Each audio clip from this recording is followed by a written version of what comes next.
ಮಾನ India's first and last village ಅಂತಲೇ ಕರೆಯಲ್ಪಡುತ್ತೆ.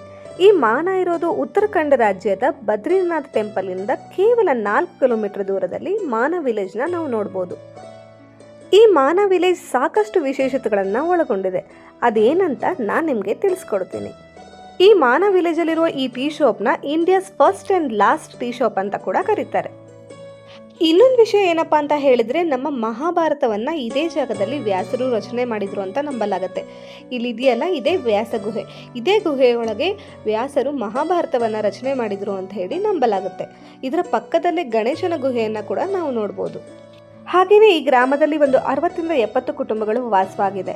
ಈ ಕುಟುಂಬಗಳು ಕೇವಲ 6 ತಿಂಗಳ ಕಾಲ ಮಾತ್ರ ಇಲ್ಲಿ ವಾಸವಿರ್ತಾರೆ. ಯಾಕಂತ ಹೇಳಿದರೆ ಇನ್ನು 6 ತಿಂಗಳು ಇಲ್ಲಿ ಹಿಮಪಾತ ಆಗೋದ್ರಿಂದ ಮೇಯಿಂದ ಅಕ್ಟೋಬರ್ ತನಕ ಮಾತ್ರ ಇಲ್ಲಿ ಜನರು ವಾಸವನ್ನು ಮಾಡ್ತಾರೆ. ಪುರಾಣದಲ್ಲಿ ಬರುವಂಥ ಸರಸ್ವತಿ ನದಿಯನ್ನು ಇಲ್ಲಿ ಬಿಟ್ಟರೆ ಭಾರತದಲ್ಲಿ ಬೇರೆ ಎಲ್ಲೂ ನೋಡೋದಕ್ಕೆ ಸಾಧ್ಯ ಇಲ್ಲ. ಸರಸ್ವತಿ ನದಿಯು ಇಲ್ಲೇ ಹುಟ್ಟುತ್ತಾಳೆ, ಇಲ್ಲೇ ಹುಟ್ಟಿ ಇಲ್ಲೇ ಕಾಣೆ ಆಗ್ತಾಳೆ ಅಂತ ಕೂಡ ಹೇಳಲಾಗುತ್ತೆ.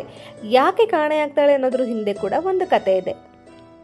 ಸರಸ್ವತಿ ನದಿಯು ಅತ್ಯಂತ ರಭಸವಾಗಿ ಹರಿಯೋದನ್ನು ನಾವಿಲ್ಲಿ ನೋಡ್ಬೋದು. ಹಿಂದೆ ಮಹಾಭಾರತ ಗ್ರಂಥವನ್ನು ರಚಿಸಬೇಕಾದ್ರೆ ವ್ಯಾಸ ಮುನಿಗಳು ಹೇಳ್ತಾ ಇದ್ದಂಥ ಶ್ಲೋಕನ ಭಗವಾನ್ ಗಣೇಶ ಗ್ರಹಿಸೋಕೆ ಆಗ್ತಾ ಇರಲಿಲ್ವಂತೆ.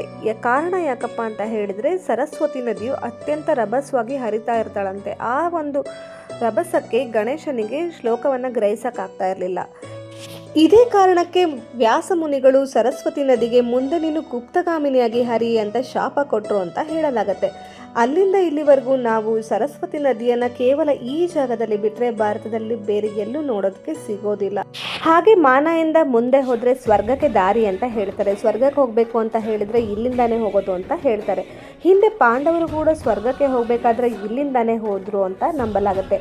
ಅದಕ್ಕನುಗುಣವಾಗಿ ಇಲ್ಲಿ ಪಾಂಡವರ ಸ್ಟ್ಯಾಚ್ಯೂಗಳನ್ನು ಕೂಡ ನಾವು ನೋಡ್ಬೋದು. ಇದು ಇಲ್ಲಿ ಅತ್ಯಂತ ಆಕರ್ಷಣೀಯವಾಗಿದೆ. ಈ ರೀತಿಯಾಗಿ ಸಾಕಷ್ಟು ವಿಶೇಷತೆಗಳನ್ನು ನಾವು ಮಾನ ಗ್ರಾಮದಲ್ಲಿ ನೋಡಬಹುದು. ಇಲ್ಲಿನ ಜನರು ಕಷ್ಟಜೀವಿಗಳಾಗಿದ್ದು ಕರಕುಶಲ ಕೆಲಸಗಳನ್ನು ಮಾಡುವುದರ ಮೂಲಕ ಅವರ ಜೀವನವನ್ನು ಅವರು ನಡೆಸ್ತಾರೆ. ಉಣ್ಣೆಯ ಬಟ್ಟೆಗಳು, ಉಣ್ಣೆಯ ಶಾಲ್ಗಳು, ಸ್ವೆಟರ್ಗಳು, ಟೋಪಿಗಳು, ಈ ರೀತಿಯಾಗಿ ತಮ್ಮ ಕೈಗಳಿಂದನೇ ಅವುಗಳನ್ನು ತಯಾರಿಸಿ ಅದನ್ನು ಅವರು ವ್ಯಾಪಾರವನ್ನು ಮಾಡ್ತಾರೆ. ಹೆಚ್ಚಾಗಿ ಮಹಿಳೆಯರೇ ಈ ಕೆಲಸವನ್ನು ಮಾಡೋದನ್ನು ನಾವು ಇಲ್ಲಿ ನೋಡಬಹುದು. ಇದು ಒಂದು ಇಲ್ಲಿನ ವಿಶೇಷವಾಗಿದೆ. ಹೆಚ್ಚಿನ ಜನರಿಗೆ ಮಾನ ವಿಲೇಜ್ ಬಗ್ಗೆ ತಿಳಿದಿಲ್ಲ. ಬದ್ರಿನಾಥ್ ಟೆಂಪಲ್ ತನಕ ಬಂದುಬಿಟ್ಟು ಹಾಗೆ ವಾಪಸ್ ಹೋಗ್ತಾರೆ. ಆದರೆ ಮಾನ ನಿಜಕ್ಕೂ ಒಂದು ವಿಶಿಷ್ಟವಾದ ಸ್ಥಳ. ನೀವು ಕೂಡ ಒಮ್ಮೆ ಬದ್ರಿನಾಥ್ ಟೆಂಪಲ್ಗೆ ಬಂದಾಗ ಮಾನಕ್ಕೆ ಬರೋದನ್ನ ಮಿಸ್ ಮಾಡಬೇಡಿ. ತುಂಬಾ ಒಂದು ಒಳ್ಳೆಯ ಪ್ಲೇಸ್ನ ನೀವು ಮಿಸ್ ಮಾಡ್ಕೊಳ್ತೀರಾ. ಸಾಕಷ್ಟು ವಿಷಯಗಳ ಇಲ್ಲಿ ತಿಳಿದುಕೊಳ್ಳೋದಕ್ಕೆ ಬಹಳಷ್ಟು ಇದೆ.